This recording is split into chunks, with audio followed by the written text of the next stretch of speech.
Assalamualaikum warahmatullahi wabarakatuh. Perkenalkan, nama saya Muhammad Akmal Fadilah, mahasiswa Universitas Trilogi, program studi akuntansi 2020. Dan di sini saya akan menjawab soal-soal UAS dari mata kuliah Kepemimpinan dan Manajemen dengan dosen pengampu Ibu Febrianti Yuli Satriani, SPD MPD. Baik, dan ini dia soal yang pertama kali saya akan jawab, yaitu mengenai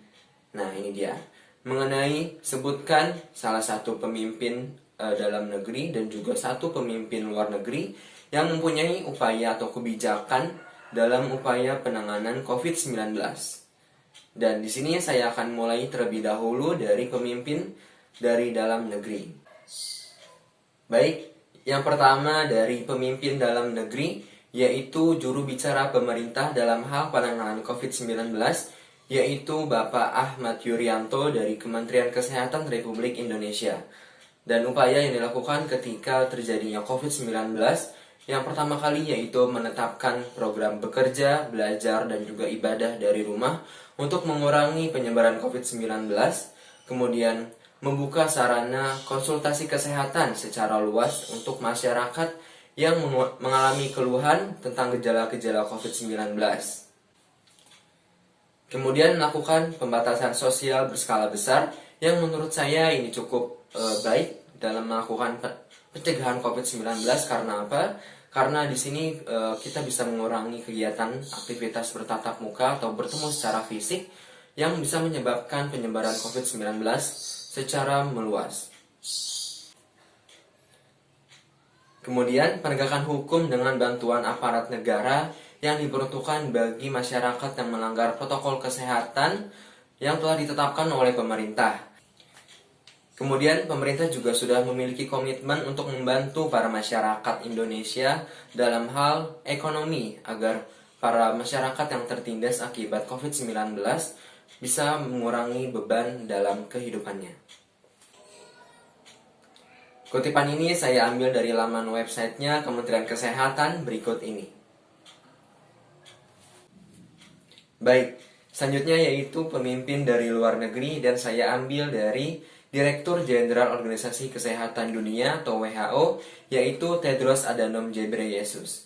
Dan di sini beliau mengungkapkan 4 strategi yang harus diterapkan oleh semua negara. Dan di sini sebagai upaya pencegahan COVID-19 secara komprehensif. Dan yang paling utama dari penanganan atau upaya beliau yaitu untuk mengupayakan kepada seluruh negara untuk melakukan tes. Dan maksud dari program beliau yaitu agar semua negara bisa menerapkan program tes tersebut yang diperkhususkan untuk para masyarakat yang memiliki usia lanjut dan juga para masyarakat yang memiliki keluhan tentang gejala COVID-19 agar dilakukan tes secara berkala apakah mereka itu benar-benar positif corona atau tidak. Dan menurut saya, upaya ini juga sudah cukup bagus untuk mengurangi penyebaran COVID-19 karena untuk mengetahui apakah orang-orang yang terkena gejala COVID-19 tersebut benar-benar positif atau tidak. Dan kutipan tersebut saya ambil dari link berikut ini. Baik, selanjutnya saya akan menjawab pertanyaan berikutnya dan ini dia soalnya. Nah, di sini dijelaskan bahwa bagaimana ketika saya menjadi pemimpin itu mengambil langkah-langkah untuk membangun dan juga mempertahankan income perusahaan di sektor perhotelan, kemudian sektor makanan dan juga sektor retail perpakaian. Baik, langkah-langkah yang saya ambil ketika saya menjadi pemimpin di sektor perhotelan, kemudian sektor di makanan dan juga sektor retail pakaian ketika terjadinya pertama kali COVID-19 di Indonesia, yaitu tidak langsung memberhentikan karyawan, melainkan kita harus melihat dulu situasi dan kondisi dari sektor tersebut, dan juga jika terjadinya memang masa-masa krisis, saya akan melakukan libur kepada seluruh karyawan dan menutup sementara sektor tersebut. Dan jika sudah diumumkan oleh pemerintah bahwa usaha boleh dibuka kembali, maka dari itu di sektor perhotelan, kemudian sektor makanan, juga sektor retail pakaian, saya akan menarik kembali karyawan yang sebelumnya sudah lama bekerja di tempat tersebut agar kerja kembali dengan efektif. dan tentunya dengan menerapkan protokol kesehatan.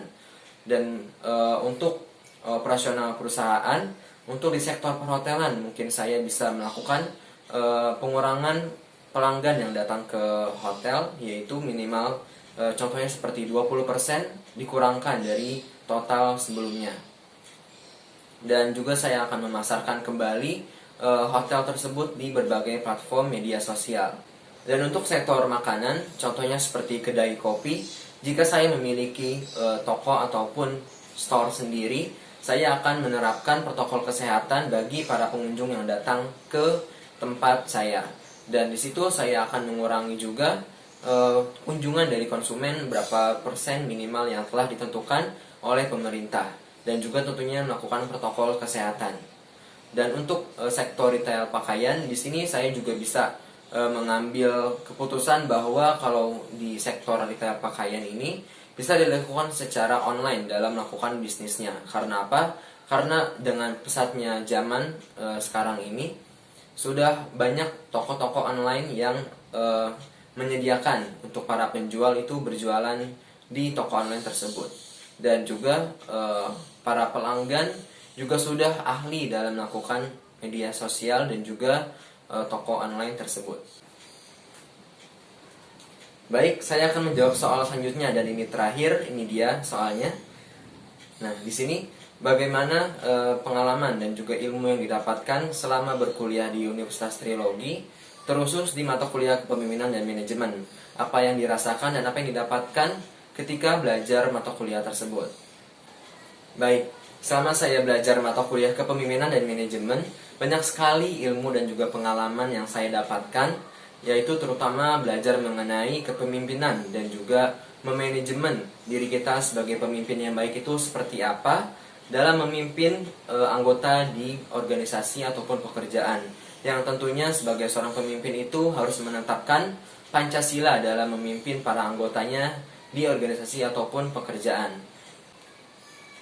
Dan di mata kuliah ini juga saya diajarkan bagaimana cara kita percaya diri untuk belajar, berani berbicara di depan umum, dan tentunya banyak sekali ilmu yang saya dapatkan ketika belajar materi di mata kuliah Kepemimpinan dan Manajemen.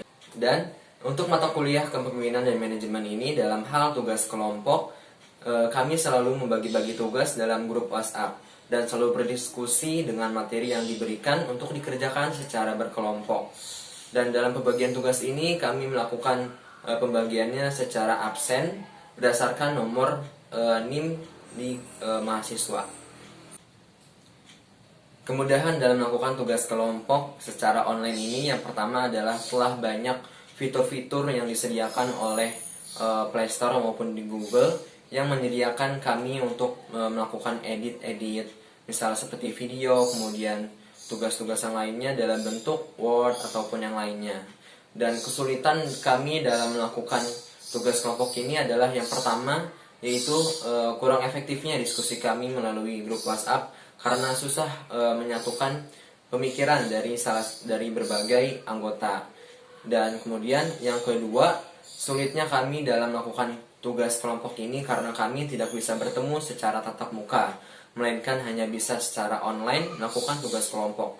Dan ini kurang efektif untuk menyatukan pemikiran kita. Dan terakhir, di era new normal seperti ini, menurut saya untuk Sivitas Universitas Trilogi bisa menerapkan protokol kesehatan ketika ingin melakukan pekerjaan ataupun perkuliahan secara tatap muka atau offline. Dan di sini mungkin saya dan juga teman-teman berharap sekali di semester selanjutnya itu kami melakukan perkuliahan secara tatap muka, dan tentunya dengan melaksanakan protokol kesehatan yang telah ditetapkan oleh pemerintah dalam hal pembelajaran tatap muka di sekolah ataupun di kampus. Baik, cukup sekian jawaban-jawaban yang telah saya paparkan tadi. Kurang lebihnya saya mohon maaf. Wassalamualaikum warahmatullahi wabarakatuh. Salam sehat, salam sejahtera.